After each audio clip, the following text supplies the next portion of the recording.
Yo, what's up, everybody out there in YouTube land? Triple B's is back in the haunted basement studio. And in this video, I am going to do a movie review on Friday the 13th, the original from 1980. So just sit back and get ready for some Voorhees. All right, man. Friday the 13th is a cult classic. Released May 9th in 1980, and it grossed $59.8 million in the movie theaters on a budget of $550,000. And it was a huge success with critics divided. Some of them saying how they love the cinematography and the score, while others said they didn't like the gruesome, graphic violence in the film. The plot of Friday the 13th shows a group of counselors in training, and their task is to prepare Camp Crystal Lake to reopen for the summer season. However, their plan is halted by a series of mysterious, gruesome murders that are committed by an unknown killer. As the body count rises, the counselors start to suspect that the killer could have something to do with the camp's past. A tragic event that occurred many years ago, that two counselors were murdered, and it forced the camp to close for good.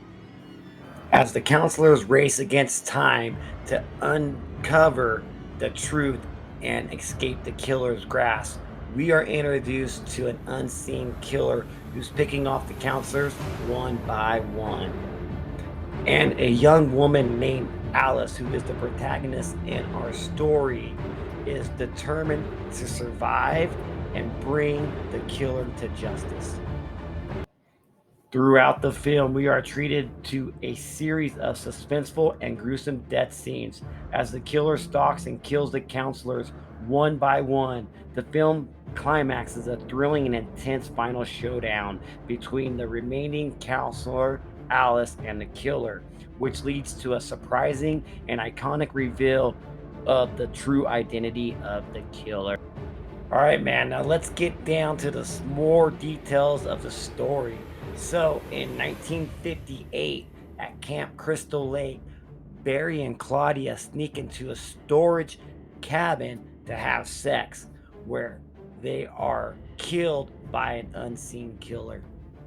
And now we're in the present day in 1979, where Annie Phillips makes her way to Camp Crystal Lake, where she's greeted by the other counselors. We got Ned, we got Jack, we got Bill, Marcy, and Brenda, along with the camp owner, Steve Christie. As they refurbish and fix up the facilities, they run out of supplies. The thunderstorm starts to come down, and Steve heads into town to pick up some more supplies. Ned sees somebody walks into the cabin and he follows, while Jack and Marcy go into the cabin to have sex in one of the bunk beds. Unknowing to them, Ned is on the top bunk with his throat slit. Marcy gets up to go to the bathroom while Jack lights up a joint, but somebody's under the bed and pierces him through the neck with an arrow. The killer follows Marcy back into the bedroom where he drives an axe into her face. Meanwhile, you got Brenda getting ready to call it a night, but she hears a little boy's voice outside crying for help. As she ventures outside into the archery range, the lights turn on and she screams. And it is going to cut to Steve getting back to the camp in the rain, where he's approached by somebody that he knows. As Steve walks up to greet this person, they stab Steve to death. Worried by their friend's disappearance, Alice and Bill leave the main cabin, where they find an axe in Brenda's bed, and the phones are disconnected. And they go to Ned's truck, but it won't start. All of a sudden, the power goes out, and so Bill goes to check the generator. Alice now heads out to go find Bill, who went to the generator. She finds him being shot up with a bunch of arrows and pinned to the door. She goes running back inside the main cabin. Alice now knows that there is a killer on the loose, and she's inside the main cabin, where all of a sudden Brenda's body gets thrown through the window and comes crashing down.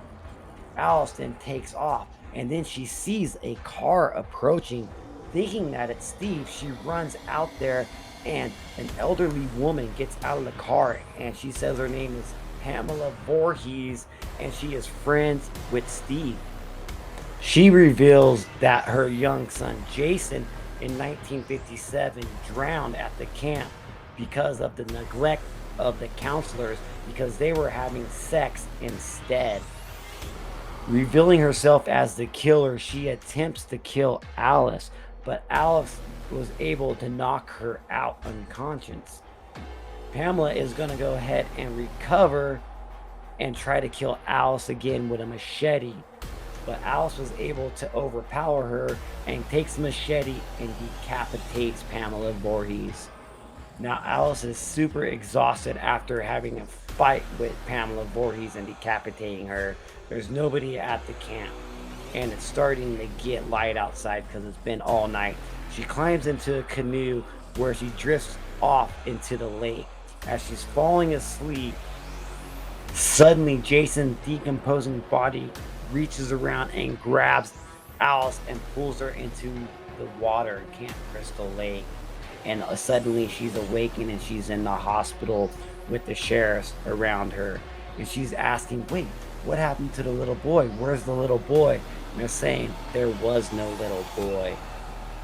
Then he's still there. That's what she says. Then he's still there. And that's how the movie ends. That was Friday the 13th, part one for 1980. Man, what a fucking crazy ride. You know, this movie still holds up to this day, and this is a cult classic. And if you've never seen this movie and you're a horror fan, do yourself a favor and check out one of the original slashers. And yes, Jason isn't in this movie. He is at the very end, but he's just a little boy. He's almost a figment of Alice's imagination. The acting in this film was pretty decent, with standout performances by Kevin Bacon and Adrian King.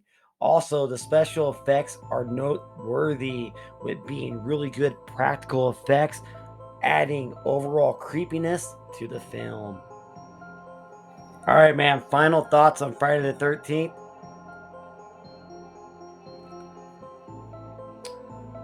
Was a damn good original film. You know, we don't get the iconic Jason Voorhees until the sequels, but without this original, we never would have gotten Jason. And maybe if they would have started off with Jason in the beginning, maybe it wouldn't have worked. But with them starting out with Pamela Voorhees and the mother, and she is just gone crazy because the counselors let her son drown in Camp Crystal Lake.